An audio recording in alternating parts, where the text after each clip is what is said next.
A millionaire awoke roadside completely relieved of his possessions. As panic and disorientation set in, a struggling young girl passed by with $18 in hand. He swallowed his pride and pleaded with her, and what she did next moved him to tears. The gentle chime of crystal glasses created a sharp sound, cutting through the sophisticated murmurs of the elite at Le Bec Fin. Julien Clark delicately swirled the 1990 Romanée Conti wine in his glass. The light from the chandelier reflected off the solid gold Patek Philippe timepiece on his wrist, a mechanism worth a common person's life savings, counting down the seconds to the most triumphant moment of his career. The Helios merger is finalized. By tomorrow morning, we will control the largest energy grid on the East Coast. Julien spoke without taking his eyes off the shimmering deep red liquid.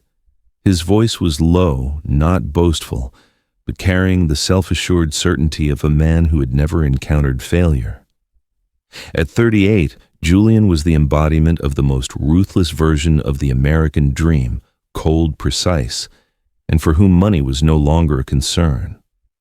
Sitting across from him, Ethan Wells slightly loosened his tie knot. Ethan's smile was always warm, perpetually composed. "You're always 3 steps ahead of everyone, Julien. Always have been." Ethan gently pushed a dark cocktail forward. "I asked the bartender to make this just for you. Midnight oil for the man who never sleeps." Julien gave a slight smirk and accepted the drink.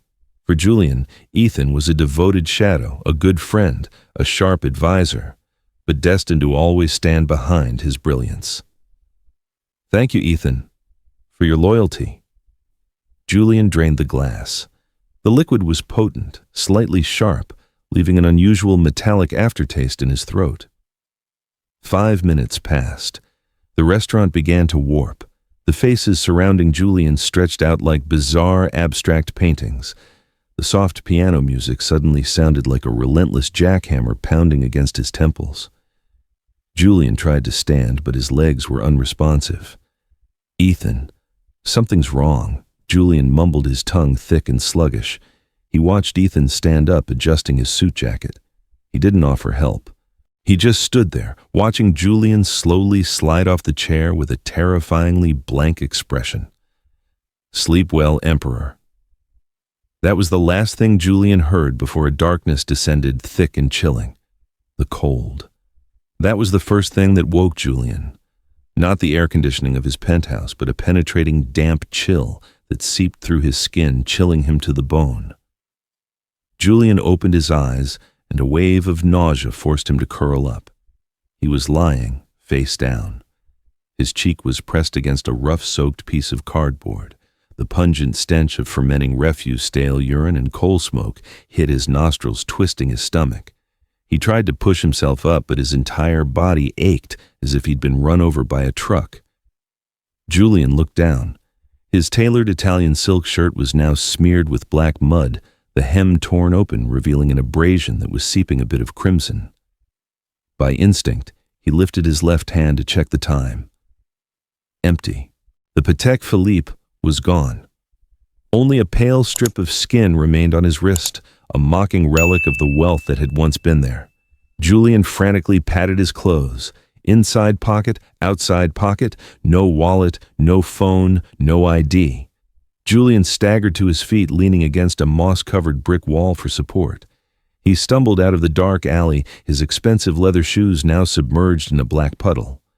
Before him was Northwood, the wrong side of the tracks in Philadelphia, where streetlights flickered as if dying, and old buildings stood silently like forgotten tombs. A large man in a work coat was walking across the street, carrying a foil-wrapped sandwich. Julien, driven by the instinct of a man used to giving orders, rushed toward him. "Hey, wait up!" Julien's voice was hoarse, cracking. "Let me use your phone. Right now. I need to call security." The man stopped, looking Julien up and down with a wary, slightly contemptuous gaze. What he saw was not a tech billionaire. Just a deranged, filthy, mumbling wreck in the middle of the night. "Buzz off, junkie!" the man growled, tightening his grip on the sandwich bag. "No, don't you understand? I'm Julian Clark. I could buy this whole darn neighborhood." Julian screamed desperation, making him lose control as he reached out to grab the stranger's sleeve. Smack! A brutal shove sent Julian sprawling onto the cold pavement. His knee hit the concrete hard, shooting a jolt of pain through him. "You're Julian Clark, and I'm the president. Get lost before I call the police to haul you away." The man spat near where Julian lay, then walked straight on without a backward glance. Julian lay there gasping. The 40-degree Fahrenheit cold of the Philadelphia night began to sink in, numbing his fingertips. He faced a brutal realization. Here, the name Julian Clark was worth nothing. Without the suit, without the platinum card, he was just a disposable person the world had rejected. Fighting the discomfort, Julian dragged himself to a dilapidated bus shelter beneath the only working yellow street lamp. He collapsed onto the freezing metal bench, clutching his head. His stomach churned with painful emptiness. He looked up at the night sky where there wasn't a single star, only an endless darkness mirroring his current future. The pride of a king had been stripped away, leaving only the primal fear of a person facing slow deterioration. Just as Julian was about to close his eyes and surrender, letting the cold consume him, a sound broke the silence. Clink, clink, the soft sound of metal colliding. 17, 18, and 45 cents. A young, reedy voice spoke, barely audible above the distant sounds of car horns. Julian slowly raised his head.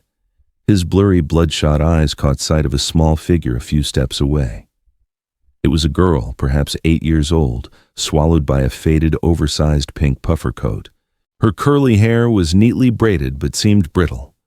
She was meticulously counting a small wad of crumpled bills and coins in her hand, muttering calculations with the focused intensity of a seasoned accountant.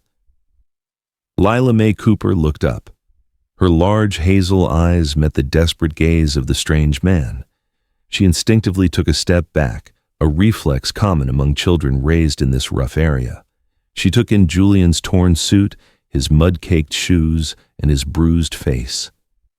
In Lila's world, men collapsed at bus stops were often dealing with dependency issues or severe intoxication.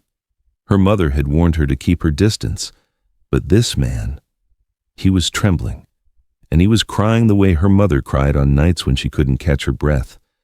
"Sir," Julian croaked, his voice cracking like dry leaves being stepped on, "please, I just need a bus ticket." Lila was silent. She tightened her grip on her right hand. Inside was 1845, her entire fortune. It was her mother's lifeline. It was the Ventolin inhaler the pharmacist at Pharmacy Lane had promised to hold for her if she arrived before 10 p.m. She looked toward the pharmacy. Only 2 more bus stops. Then she looked back at Julian. He was curled up as a brutal gust of cold wind swept past. He looked like a wounded bird abandoned in a snowstorm. Lila, her mother's weak voice, echoed in her mind. "When you see a good person who is lost, don't turn away. Sometimes a timely hand can save a whole lifetime." Lila bit her lip. A fierce internal debate played out on her young face. She knew how crucial that $18 was, but she also knew that without a bus fare, this man might not make it until morning. Julian closed his eyes, bracing himself for the inevitable rejection or ridicule. Instead, he felt a warmth. A small, rough hand touched his freezing fingers. Julian opened his eyes.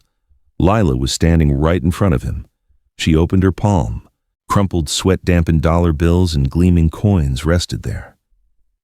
"Take it," Lila said, her voice slightly shaky, but her gaze was unusually resolute. Julian was stunned. He looked at the money, then into the child's clear eyes. "You? What are you doing? Are you really giving this to me?" "You need it to get home." Lila cut him off, pressing the money firmly into Julian's hand, forcing his large fingers to close around it. "My mom says everyone needs a home to go back to." In that moment, Julian felt an electric current run down his spine, not because of the money, but because of the unconditional sacrifice in the child's eyes. Before Julian could even utter a word of thanks, Lila pulled her hand away as if afraid she might change her mind. "Wait, what's your name? I swear I will help you and anyone you care about," Julian yelled, trying to stand up, but his numb legs refused to obey. The small figure disappeared around the corner, leaving Julian sitting stunned beneath the sickly yellow street lamp.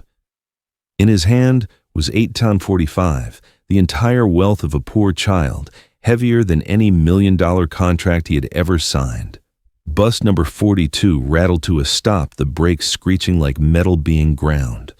Julian stepped aboard, dropping each coin into the fare box. The dry, clanging sound echoed each note, a hammer blow to his dignity. He chose a seat at the back of the bus where the flickering neon lights couldn't fully reveal his mud-stained face. Julian opened his palm.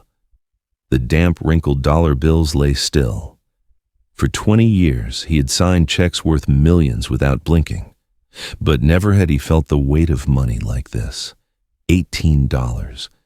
It smelled of sweat, hard work, and a sacrifice he couldn't yet comprehend. He looked out the window as the city of Philadelphia blurred past. He had been saved. But at what cost?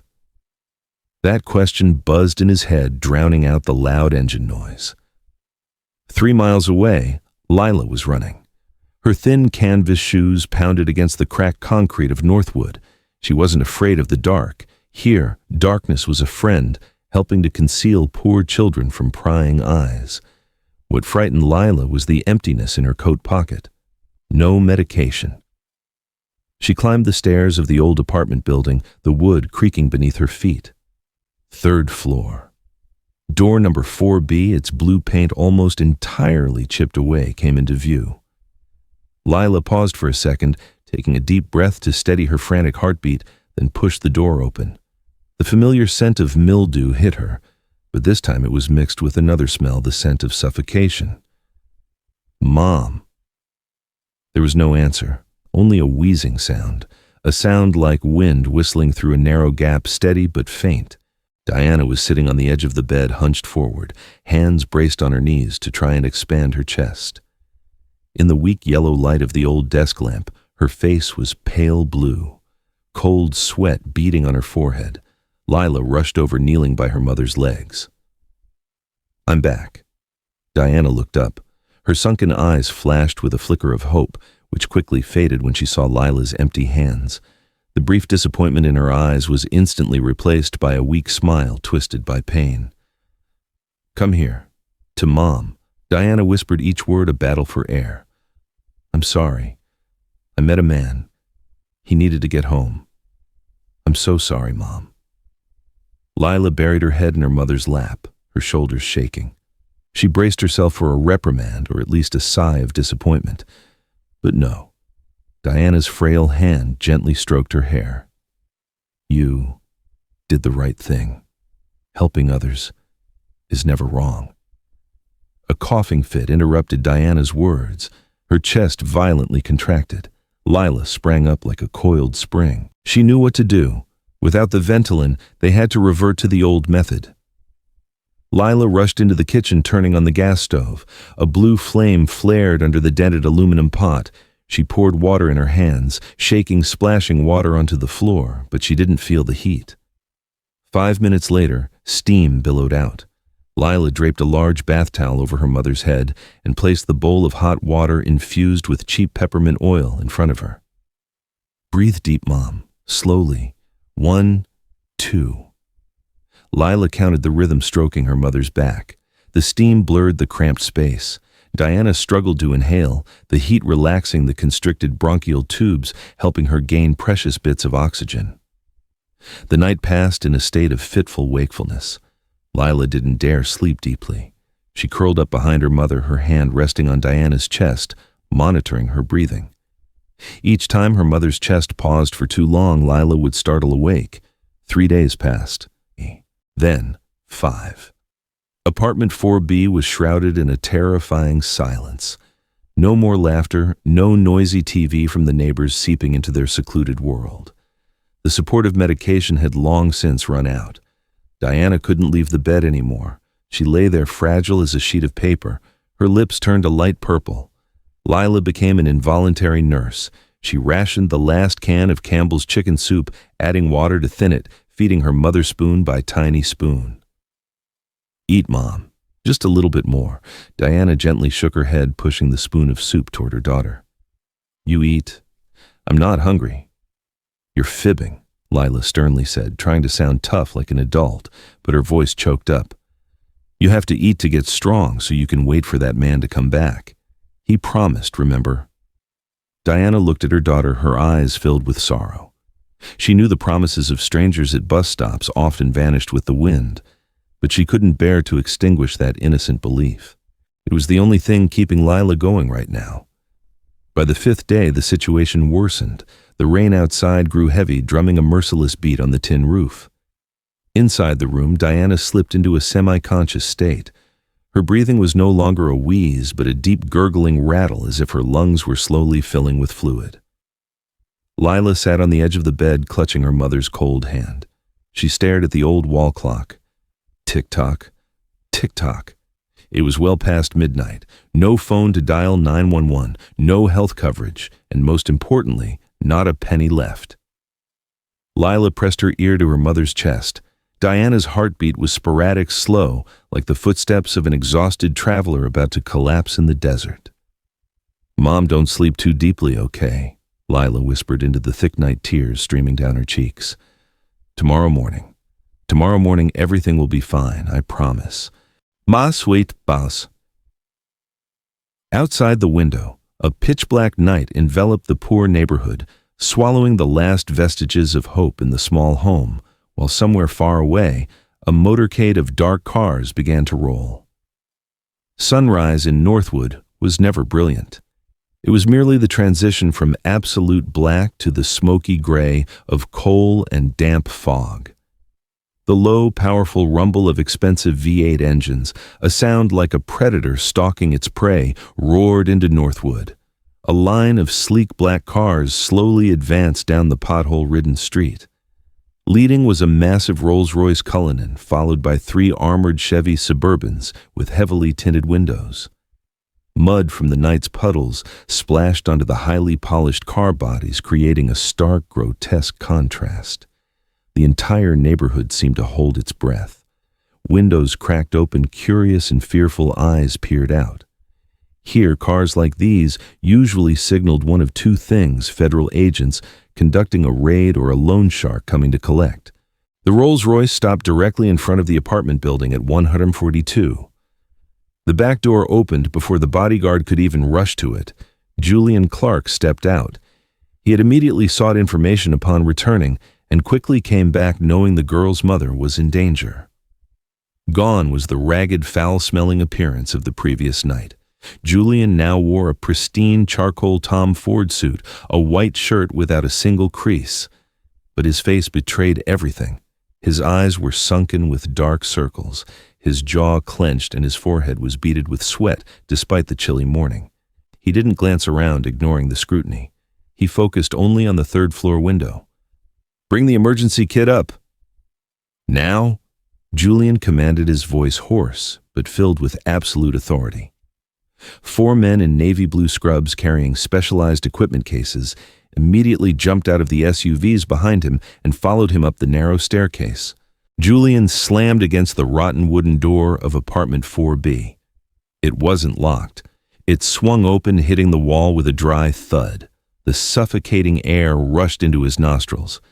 The smell of mildew, spoiled chicken soup, cheap peppermint oil, and the pungent, unmistakable scent of severe illness. Julian froze for a second. His heart seized.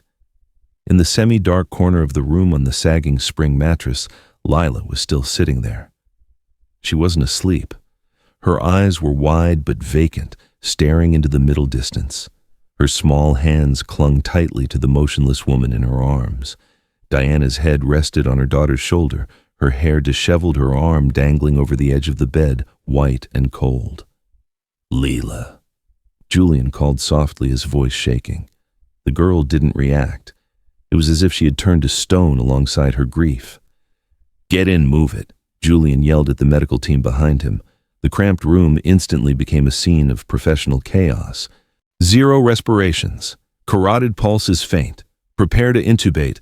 The lead doctor, a middle-aged man with a short gray haircut, ordered decisively. They gently separated Lila from her mother. She didn't resist, didn't scream. Her body was limp, allowing a nurse to scoop her into a corner. She leaned against the peeling wall, her eyes fixed on the strangers surrounding her mother.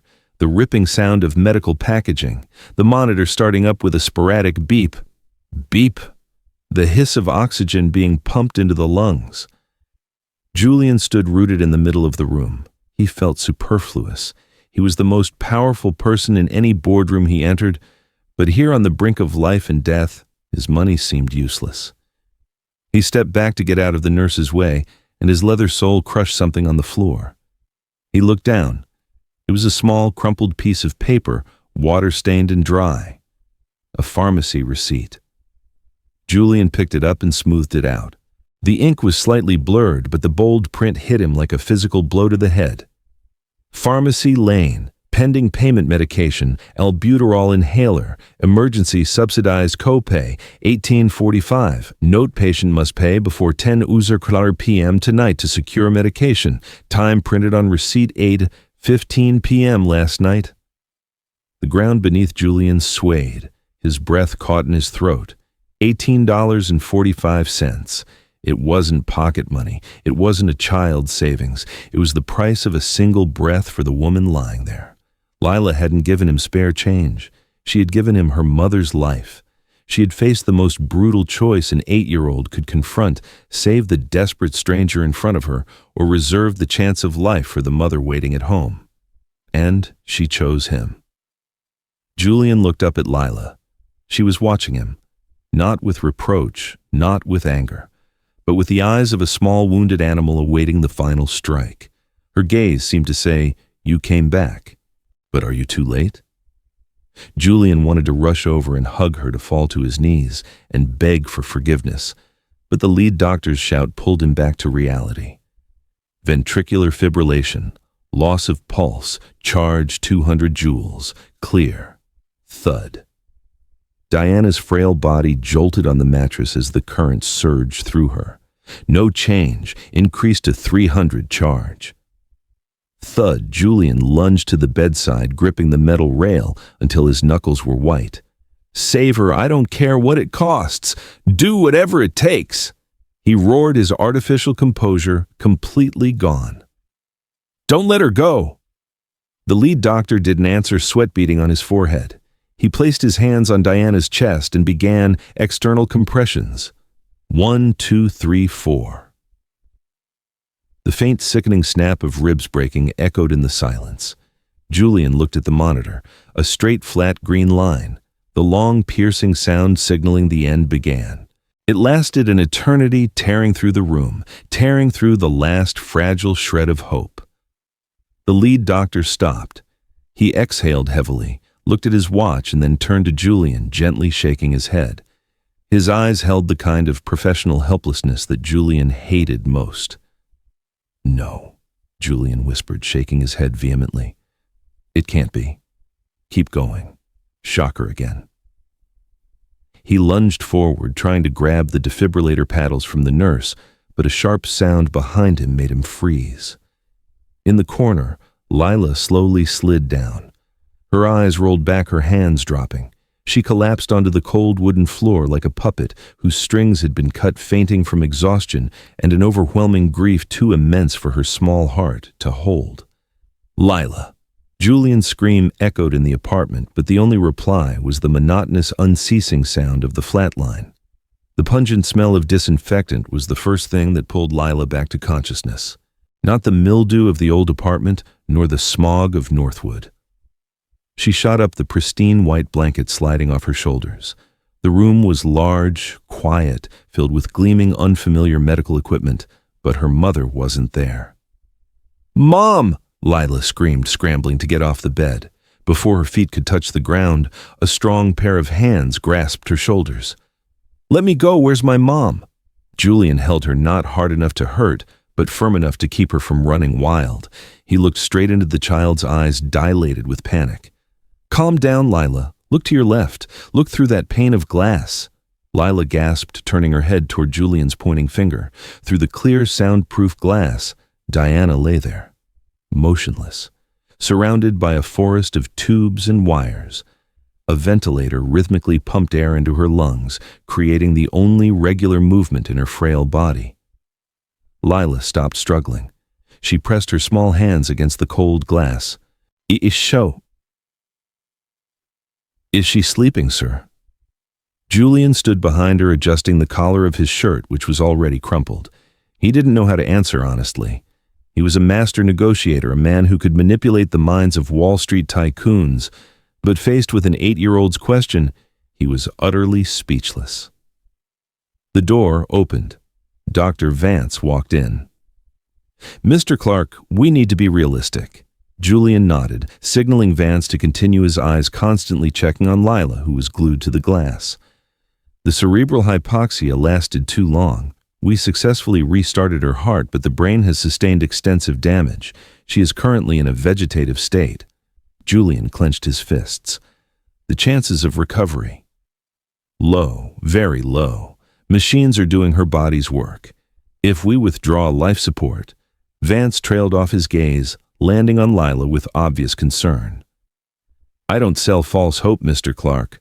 I'm a doctor, not a magician. The room fell into a heavy silence.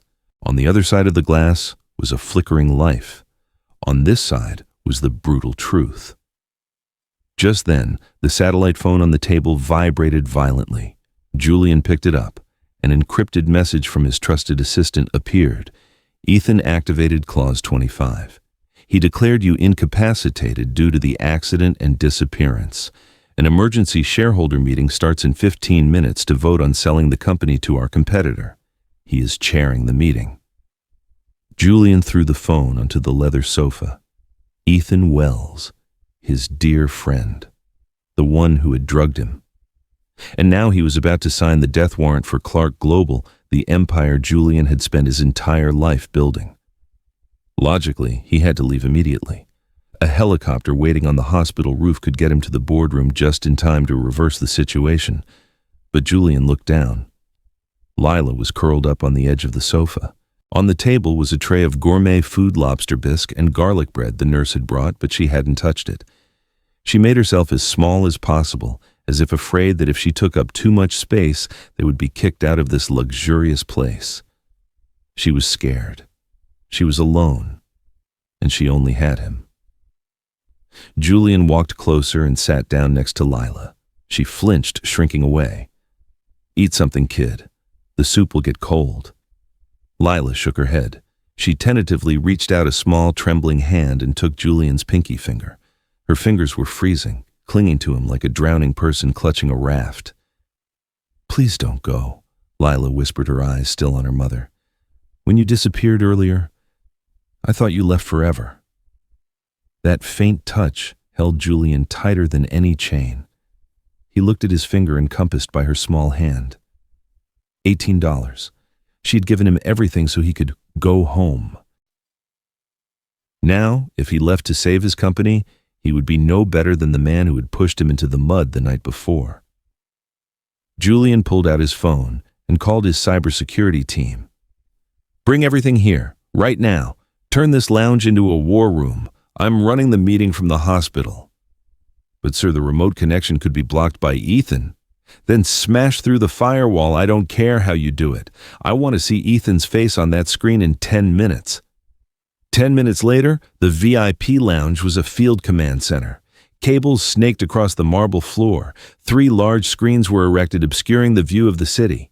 Technicians furiously typed on keyboards, the air thick with tension, ready to explode. Connected to the boardroom system, camera and mic are live. Julian stood before the central screen, adjusting his tie knot.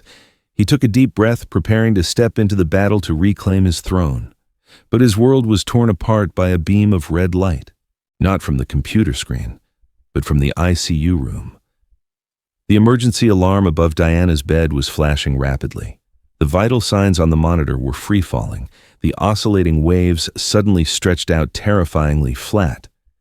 Cardiac arrest, the loudspeaker blared. A team of 6 medical professionals stormed the ICU room like a tornado. Dr. Vance led the charge, yanking the privacy curtain shut. "Lila!" Julian shouted, rushing toward the glass door. Lila was already there, her small hands banging on the pane, her mouth open, but unable to make a sound. She watched her mother's body bounce with the rhythm of the doctor's chest compressions. Julian wrapped his arms tightly around Lila from behind, covering her eyes. But Lila fought him. She grabbed his suit coat hem, clutching it so tightly the fabric wrinkled. Her breath hitched in her throat, her face pale. Inside, Diana's body convulsed violently. At the same moment, the computer screen behind Julian flared to life. The image of the board meeting appeared sharp and clear. Ethan Wells stood at the chairman's podium, his gavel raised, ready to strike down and approve the company's sale. "We cannot wait any longer. Julian Clark is no longer capable of leadership." Ethan's voice rang through the speaker, triumphant and cold. Julian stood between 2 battle lines. In front of him, the doctors were preparing for the second shock, to fight for the life of the woman who had saved him. Behind him, the betrayer was about to steal everything he had built. "We have a rhythm back, but it's very weak," the nurse's voice cried out. Simultaneously, the technician yelled, "Boss Ethan is about to strike the gavel. You have to speak now." Julian looked at Lila, trembling in his arms, then at the computer screen. He gritted his teeth, letting go of Lila's shoulders. He was forced to turn his back on the fragile life in the glass room to confront the monster on the screen. Julian pulled a leather chair close to the makeshift server setup, sitting down facing the camera. He raised his hand to adjust his tie knot, but paused halfway. He lowered his hand. "Turn it on. Take over the main display." The technician hit the enter key decisively. On the screen before Julian, the boardroom at Clark Global headquarters appeared clearly. Ethan Wells stood on the chairman's podium. He wore a charcoal gray suit, his face adopting the appropriate solemnity of a man who had just lost a dear friend, yet his hands rested on the power transfer documents with undisguised possessiveness. "To the esteemed members of the board," Ethan said, his deep voice echoing through the computer speakers, "Julian Clark's disappearance and the reports of his unstable mental state are a great tragedy for all of us. But the ship of Clark Global cannot be without a captain. Due to our responsibility to our shareholders, I am compelled to propose we proceed with the merger vote now." The shareholders began to murmur. Tentative hands prepared to rise. Julian leaned forward and pressed the microphone button. "Don't be so quick to divvy up a man's assets when his body is barely cold, Ethan." Julian's voice boomed like thunder through the silent boardroom. On the large screen at the headquarters, Ethan's camera view cut out, replaced by Julian's pale but sharp-eyed face. The entire boardroom fell silent. Ethan stumbled back a step, dropping the pen in his hand onto the table. "Julian, you're okay? You thought the sleeping medication was strong enough, or that the dump in Northwood was deep enough to bury me." Ethan tried to regain his composure, forcing a smile for the shareholders. "See everyone, he's hallucinating. Julian, you need a doctor. We're trying to help you." Julian didn't argue. He signaled the technician. "Show them that dinner, please." The screen split. One side was Julian. The other was a black and white video feed from the security camera at Le Bec Fen restaurant. The angle was high obscured behind a potted plant, but clear enough to show everything. In the video, as Julian turned to speak to the waiter, Ethan's hand quickly moved over his friend's wine glass. A thin stream of white powder dropped in, dissolving instantly into the red liquid. Gasps of astonishment filled the boardroom. Eyes of suspicion immediately turned toward Ethan. "It's doctored. It's fake!" Ethan yelled, his face flushed, pointing at the screen. "Can't you see what technology can do these days? He's crazy. He's trying to blame me to cover up his own incompetence." Julian remained stone-faced. "I figured you'd say that, so I asked my friends in cybersecurity to pay a visit to your secret bank account in the Cayman Islands this morning." Another image appeared, a transaction statement. $15 million transferred from the account of the competitor, the very company Ethan was pushing the board to sell to. The transfer time matched the moment Julian was dropped into the taxi. Ethan stood frozen. He looked around the room, searching for an ally, but received only looks of disgust and fury. The same people who had been nodding to him 5 minutes ago now looked at him like a pariah. "The game is over, Ethan." As Julian finished speaking, the boardroom doors flew open. 2 economic crime police officers and the company's security team walked in. There was no dramatic chase, only the pathetic collapse of a greedy man. Ethan was handcuffed, his head bowed as he was led out of the room he thought he was about to control. Applauses started faintly, then grew louder through the speaker. Shareholders congratulated Julian.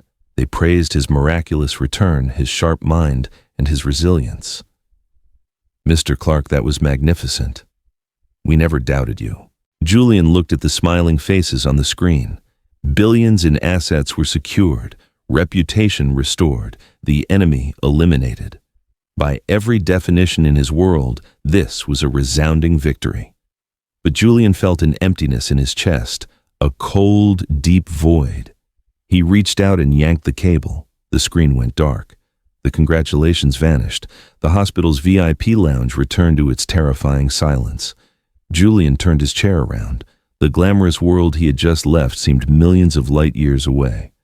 The only reality lay on the other side of the soundproof glass. Lila was still standing there. She hadn't turned to look at him even once despite his life-or-death battle. Her small hands were pressed tightly against the glass, leaving faint condensation marks. Julian stood up, walking slowly toward her. Each step was heavy, weighted with lead. He had won against Ethan, but he had lost here. He could control cash flow, manipulate markets, but he couldn't buy a single heartbeat for the woman inside. Inside the ICU room, the doctors stopped moving. They were no longer rushing around. They were no longer shouting orders. They stood still, their hands hanging loosely by their sides. The wires and tubes began to be removed slowly with respect. A chill ran down Julian's spine. He stopped just behind Lila, not daring to touch her. He feared his touch would shatter the small, tense figure. The ICU door slowly slid open. Dr. Vance stepped out. He walked slowly, his shoulders slightly slumped under the invisible weight of his profession. He stood before Julian and Lila, slowly removing his medical mask. "We've lost her, Mr. Clark." His voice was low, devoid of false sentimentality. It was the naked truth. Brain death has been confirmed. The prolonged oxygen deprivation last night was the fatal blow. She is gone. Julian felt the floor beneath his feet give way. He stumbled back, hitting the cold wall to keep his balance. A cruel film began to rewind in his mind. It was the time he spent with Lila's $18 and taking the bus, eating a sandwich, finding his way back to his privileged world. If he hadn't taken the money, if Lila had bought the medication sooner, that woman might have been sitting up smiling, holding her daughter. Julian looked down at his hands. The hands that had just signed billion-dollar decisions to save his company now seemed tainted with something that could not be washed away. He hadn't just accepted help. He had stolen the living time of a mother. Lila still stood there a few steps away from him. She hadn't heard the complex medical terms. She looked up at Julian, her large, clear eyes filled with a hope that twisted his stomach. "Sir, the doctor is speaking softly," Lila whispered, bringing a finger to her mouth to signal silence. "My mom is sleeping very deeply. She's tired. When she wakes up, will you take us home? I promise I'll make you good soup." That innocent sentence pierced Julian sharper than any blade. He wanted to scream, to smash things, to tell her the brutal truth that there would be no more soup. But he couldn't. The courage of a CEO vanished, leaving only the cowardice of a man facing his own guilt. He just knotted his throat tight and signaled the nurse to open the glass door. "Go to your mom, Lila." The door slid open. Lila tiptoed inside, neatly placing her old canvas shoes by the door, afraid of dirtying the gleaming white floor. She climbed onto the large hospital bed, curling up beside Diana's motionless body. The room was filled with the smell of antiseptic and the steady hum of machines. Lila wrapped her arms around her mother's frail arm, pressing her cheek against her shoulder, just as she did every rainy night in the old apartment. "Mom," Lila murmured, her small voice echoing in the silence. "Guess what, he came back. He's a good man, just like you said." Lila's small hand stroked Diana's cold face, trying to transfer some warmth from her own body. You said that when we help others, good things will happen. He drove a big car, and he chased all the bad people away. Wake up and see, Mom, we don't have to worry about medicine money anymore. Julian stood in the corner where the shadows partially concealed his face. He bit his lip until it bled to stifle a sob. For 20 years, on the market, trampling rivals to climb to the top, he had never shed a tear. But now, tears streamed down his face, hot and salty. The cruel contrast unfolded before him, a child who had just given away her entire fortune to save a stranger. And now, she was losing her entire world because of that very act of kindness. Dr. Vance walked in. He looked at Julian, nodding slightly. It was time. He approached the ventilator. His professional fingers moved over the control panel. Lila seemed to sense the change. She stopped talking. She looked up at the doctor, then at her mother. The sound of the air pump stopped. The room suddenly fell into absolute silence. Diana's chest, which had been gently rising and falling slowly, sank and remained still. Lila pressed her ear to her mother's chest. She held her breath, waiting. There was no beat, only a cold, terrifying stillness. Lila understood. In the harsh world she grew up in, death was not a stranger. She understood what this silence meant. Lila didn't wail. She didn't scream or thrash. She simply burrowed deeper into her mother's embrace, her hands clinging tightly to Diana's neck, as if trying to hold on to the last bit of warmth that was fading away. Her shoulders began to shake uncontrollably. Suppressed, painful sobs deep in her throat turned into broken sounds, like the cry of a mortally wounded small animal. Julian couldn't take it anymore. He stepped forward, placing a trembling hand on Lila's shoulder. He wanted to apologize. He wanted to say he would trade his entire billion-dollar fortune trade, his own life, for one breath for that woman. Lila. But his words were cut short. Bang. The room door was violently pushed open, hitting the wall. The solemnity of the moment of separation was brutally shattered. Julian spun around, his eyes blazing. A middle-aged woman walked in. She wore a stiff gray suit holding a thick clipboard.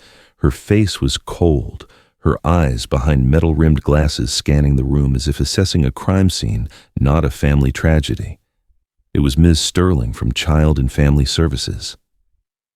Mrs. Diana Cooper has been confirmed deceased, she stated, her voice flat, devoid of emotion, as if reading a weather report. According to records, there are no other known relatives. This child, Lila Mae Cooper, is now an orphan and under state custody. Ms. Sterling walked over, tapping her pen on the folder. We have an order to remove her immediately to a temporary holding facility. Step aside, sir. She reached out to grasp Lila's shoulder, who was still sobbing, into her mother's chest. A strong, firm hand stopped her. Powerful and decisive. Julian stood between Ms. Sterling and Lila. He moved his body to completely shield the girl behind his broad back. His eyes, red from tears moments ago, now burned with ferocious anger. He was no longer the polite CEO. He was a savage creature protecting the only kin he had left. Take one more step, Julian growled, his voice low and dangerous, and you will see what the depths of trouble look like before you can blink. Escort her out. Julian spoke not loudly, but with enough chill to drop the hospital hallway's temperature by several degrees. 2 bodyguards stepped forward, forming a wall of muscle in front of Ms. Sterling. The woman from Child Services glared at him, adjusting her glasses. You are obstructing an officer of the law, Mr. Clark. You have money, but you are not above the law. I will return with a court order. She turned on her heel, her high heels clicking dryly on the floor, leaving Julian standing there, chest heaving, blocking the door to the room where Lila still clung to her mother. 3 days later, Oakwood Cemetery. It wasn't raining, but the air was damp and heavy. Julian had purchased the entire western section of the cemetery, the most expensive area in the city, to ensure not a single camera lens could intrude. The ceremony took place in an eerie silence. The highly polished mahogany casket covered in thousands of imported white lilies looked jarringly out of place amid the neat green lawn. Only two people stood before the grave. Julian stood back in the shadow of an old oak tree. He wore a dark black suit and dark glasses to conceal his profound exhaustion. He looked at the marble tombstone etched with the name Diana Cooper. Everything was perfect, elegant, and costly, but he felt like an imposter. He was using money to cover guilt. His plan was simple: handle the funeral arrangements, impeccably establish a perpetual trust fund for Lila, so she would never have to worry about finances, and then hand her over to the best boarding school. He would disappear from her life. He didn't deserve to be a guardian. His presence would only serve as a constant reminder that he was indirectly the reason her mother was lying beneath the ground. A few steps away, Lila stood alone. She wore a tiny black dress Julian's assistant had hastily bought that morning. In her hands was a tattered one-eyed teddy bear, the only item she had brought from the Northwood apartment. Lila wasn't crying. She just stood there staring into the deep hole before her, her eyes vacant as if her soul had been buried with her mother. Lila shivered. She clutched the teddy bear so tightly the old seams looked ready to burst.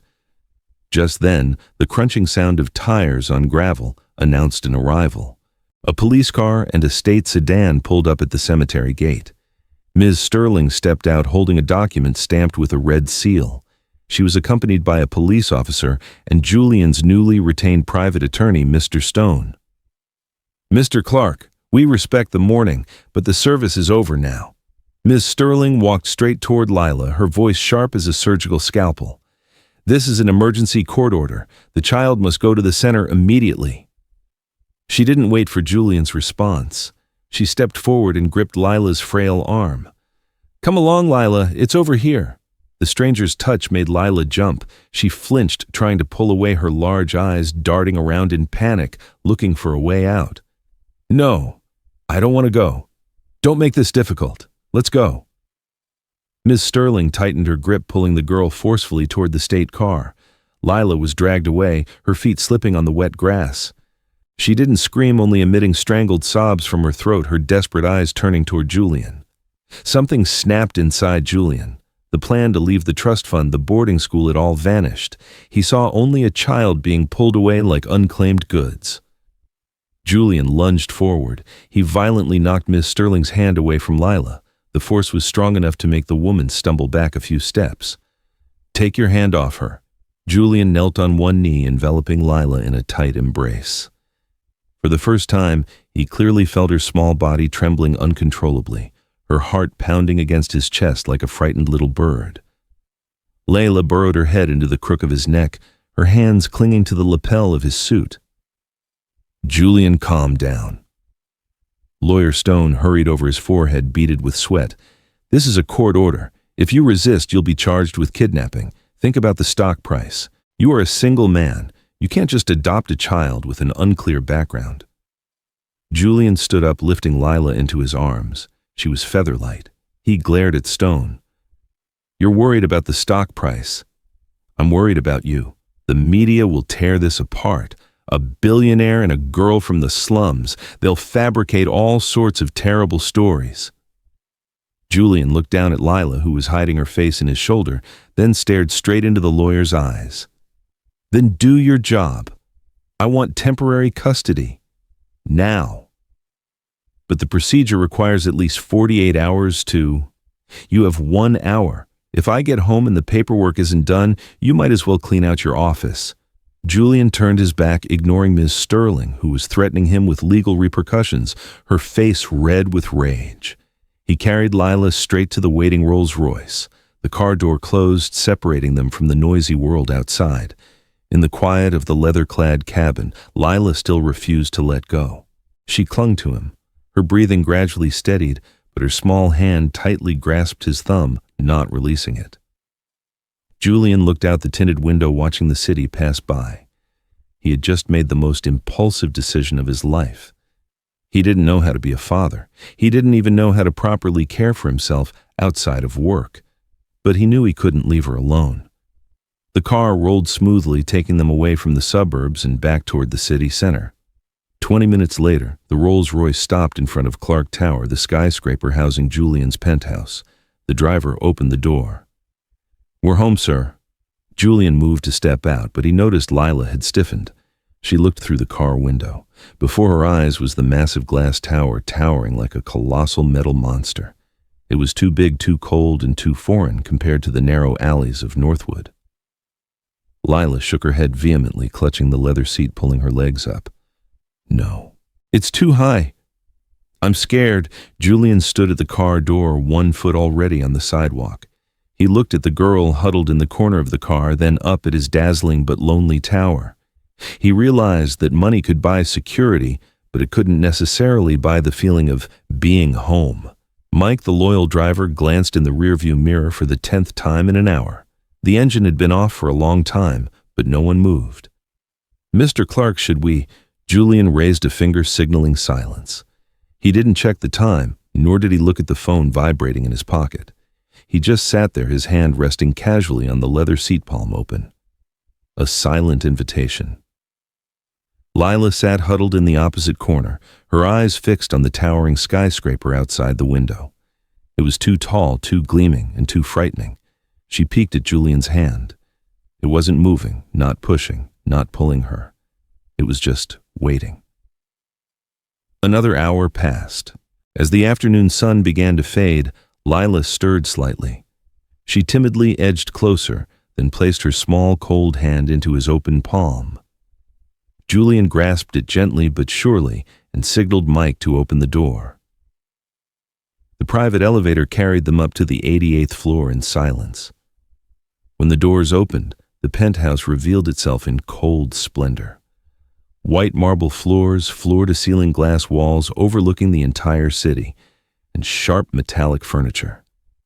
There wasn't a single warm color palette. Lila stopped at the entrance, looking down at her old canvas shoes, then at the Persian rug in the living room. Can I go the long way around, sir?" she asked softly. "My shoes are dirty."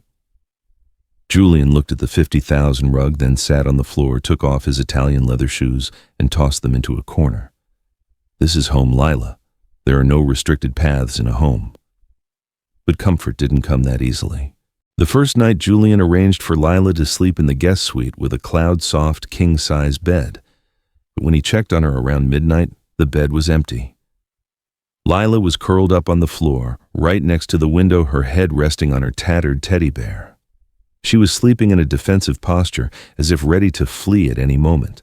Julian started to lift her onto the bed, but then he stopped. He retrieved a cashmere blanket, gently covered her, and silently closed the door. The next few days were a quiet battle. Lila barely spoke. She ate very little during meals, but Julian found bits of bread and apple slices hidden carefully under sofa cushions and in bedside drawers. The haunting memory of hunger from the old days still clung to the child's mind. Instead of throwing them away or scolding her, Julian quietly placed a few extra chocolate bars and cookies into her secret hoard. The turning point came during a fierce thunderstorm.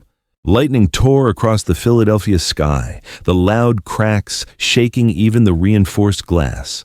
Lila screamed in her sleep, bolted upright, and darted into the dark corner of the closet, covering her ears, her entire body shaking uncontrollably.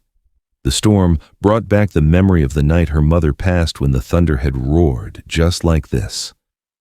Julian rushed into the room.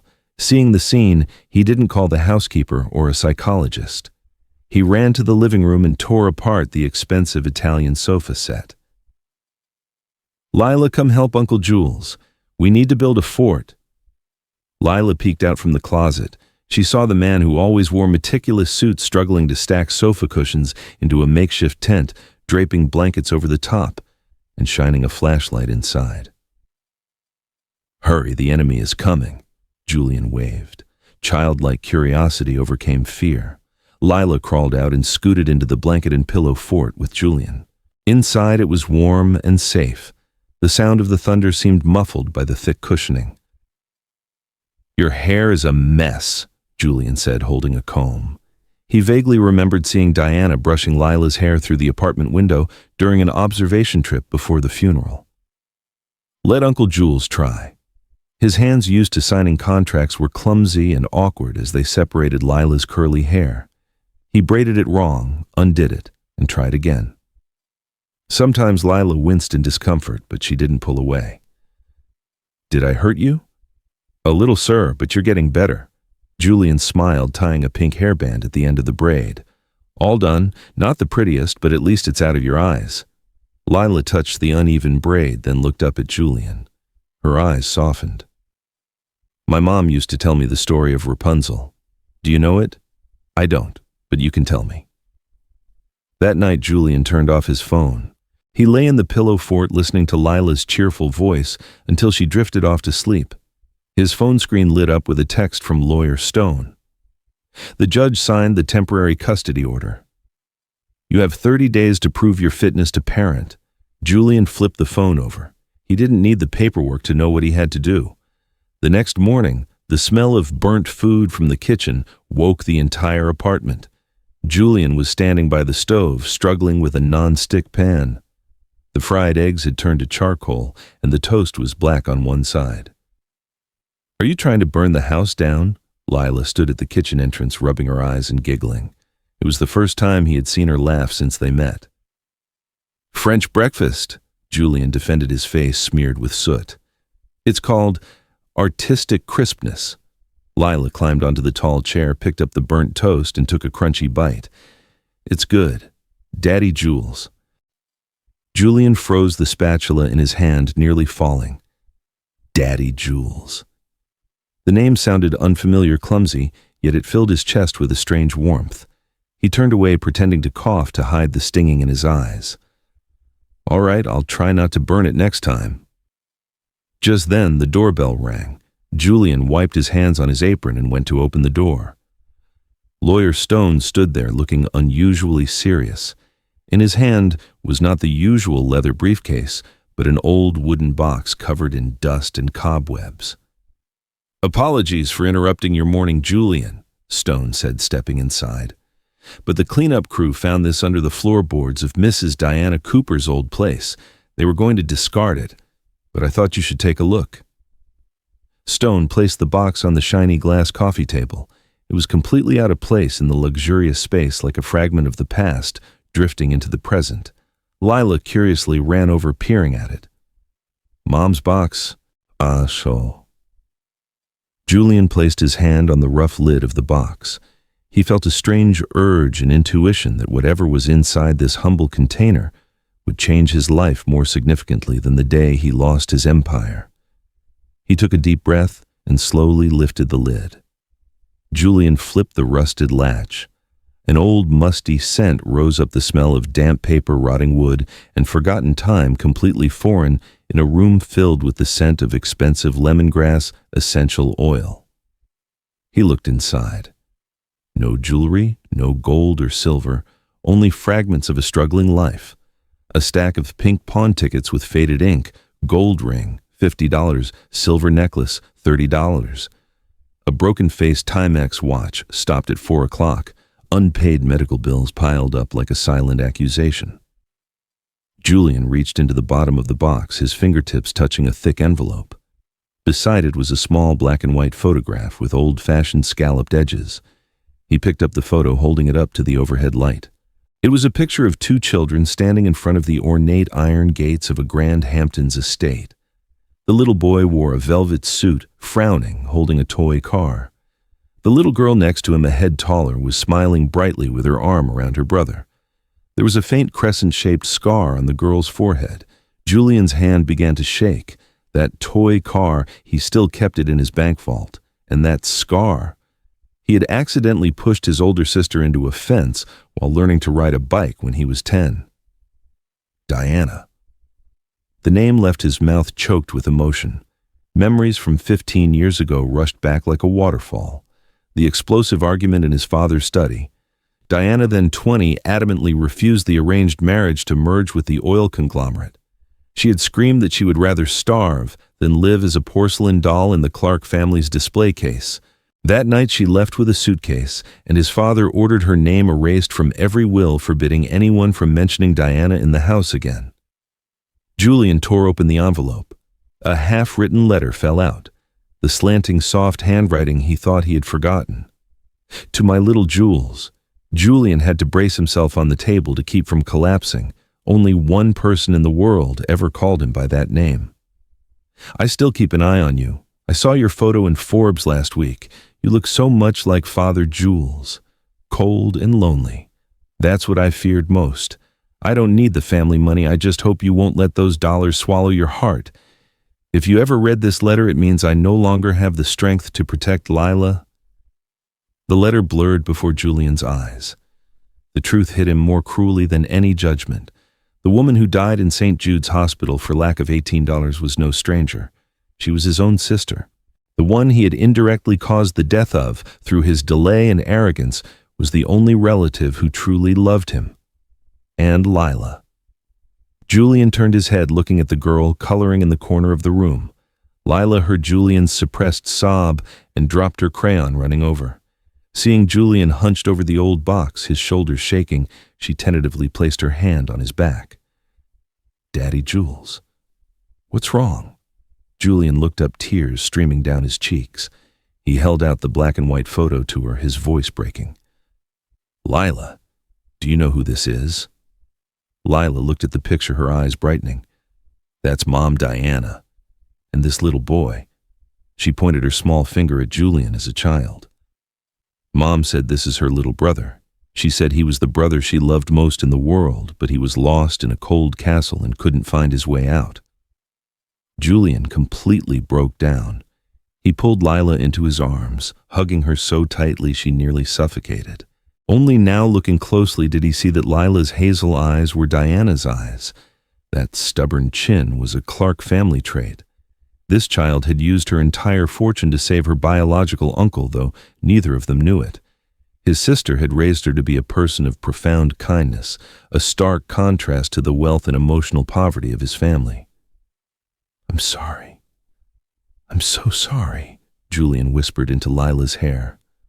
"I found my way out. Because of you." Julian let go of Lila, wiping his tears. A fire of determination burned in his eyes. He stood up, taking Lila's hand and walking to the main living room wall. Hanging there was a massive oil painting of his parents, the founders of the corporation, with stern, distant expressions. Julian took the painting down without hesitation, placing it face down against the wall. He took the small black and white photo of him and his sister, placing it prominently on the mantelpiece in the most central position. He pulled out his phone and called his assistant. "Set up a press conference for 8 a.m. tomorrow. I will announce a new charitable foundation and a complete change in the company's operational philosophy." "Sir, what is the topic?" Julian looked at Lila, then at the photo of Diana. Family and the cost of life. 3 years later. Philadelphia's autumn had turned the ancient oak leaves golden. Where a 60-story glass and steel commercial center should have been built, there was now a vast, peaceful green space nestled in the heart of the bustling city. A simple wooden sign at the main gate bore a modest inscription, "Diana Memorial Park, where kindness takes root." At the outdoor community kitchen, Julian Clark was wiping sweat from his brow with the sleeve of his t-shirt. Gone were the thousands of dollars Tom Ford suits, gone was the ostentatious Patek Philippe watch. The current Julian wore faded jeans, dust-stained sneakers, and was rapidly scooping hot pumpkin soup into paper bowls for a long, orderly line of people seeking assistance. He smiled more often. The wrinkles around his eyes were no longer signs of stress, but proof of peace. Not far away, on a stone bench facing the man-made lake, a girl was absorbed in her sketchbook. Lila Mae Cooper was now 11. She had grown tall and strong, her curly hair flowing naturally in the wind. The hollows in her cheeks were now filled with healthy color. Julian took off his apron, walked over and sat down beside her. He silently admired the picture Lila was drawing. It was a sunset over the lake, but instead of the dark tones of the past, the drawing was filled with warm oranges and hopeful blues. "That's a beautiful drawing, little artist," Julian said, his voice deep and warm. Lila smiled without looking up. "Thank you, Daddy Jules. Are you done working?" Julian nodded. He gazed into the distance at the children playing on the lawn, then turned back to Lila. There was a question that had tormented him for 3 years, a stone pressing on his chest that he had never dared to remove. Lila, he hesitated, his voice dropping. Do you ever regret it? Lila stopped drawing. She turned her hazel eyes, looking deeply into Julian's. Regret what, sir? That day, the $18. If you hadn't given it to me, if you had kept it for the medicine, perhaps your mother would still be here with us. Julian's voice broke at the end of the sentence. He bowed his head, looking at his work-worn hands, bracing for a reproach. But Lila did not reproach him. She placed her hand on Julian's, squeezing gently. A mature gesture far beyond her years. Daddy, Jules, look. Lila pointed toward the community kitchen where hundreds of people were getting a meal, then toward the playground where poor children were laughing. My mom always said that love is the only thing that multiplies when you give it away. I lost $18 and I lost my mother. That is a pain that will never go away. But because of that $18, you found your way home. And because of you, thousands of people here have found hope. Mom isn't gone, sir. She is everywhere in this park. Lila smiled a radiant smile, just like Diana's in the old black and white photo. And I'm sure she's smiling. The stone in Julian's heart shattered. He took a deep breath, feeling the clean air fill his lungs. He looked up at the sky where the last rays of sunlight were piercing through the leaves, creating shimmering streaks of light. He whispered a silent thank you to his sister in heaven, the one who had taught him the most valuable lesson about human worth, a value no financial report could ever measure. Let's go home, sweetie. It's my turn to cook tonight. Oh no, not the midnight eggs again, Lila teased quickly, putting away her crayons. The uncle and niece stood up, holding hands as they walked down the tree-lined path. Their shadows stretched long on the ground, merging into one an inseparable bond. The wind gently blew open the last page of the sketchbook Lila left on the stone bench. It was a neatly drawn pencil sketch, 3 people holding hands under a starry sky. In the middle was the woman with long hair, on the left the tall man, and on the right a little girl. And that is our bedtime story for today. My dear friends, Julian and Lila's journey may have come to a close, but the echo of that selfless $18 sacrifice will surely linger in our hearts. This story reminds us of a profound truth. True wealth isn't measured by the numbers in a bank account or by cold, towering skyscrapers. It is found in the capacity to love and the courage to give everything you have to help a stranger. Sometimes those who have the least are the ones who are truly the richest in heart. How did you feel after listening to this story? Was there a moment that broke your heart or made you smile with relief? What would you have done if you were in little Lila's shoes? Please share your genuine thoughts and feelings in the comment section below. We cherish every single one of them and would love to hear from you. Thank you so much for staying with us, listening and empathizing until the very last second. If you enjoy heartwarming stories and touching stories that heal the soul like this one, don't forget to hit the like button and subscribe to our channel so we can continue this journey of spreading kindness together. Cherish your loved ones today, for love is the only treasure that multiplies when you give it away. Good night and sweet dreams.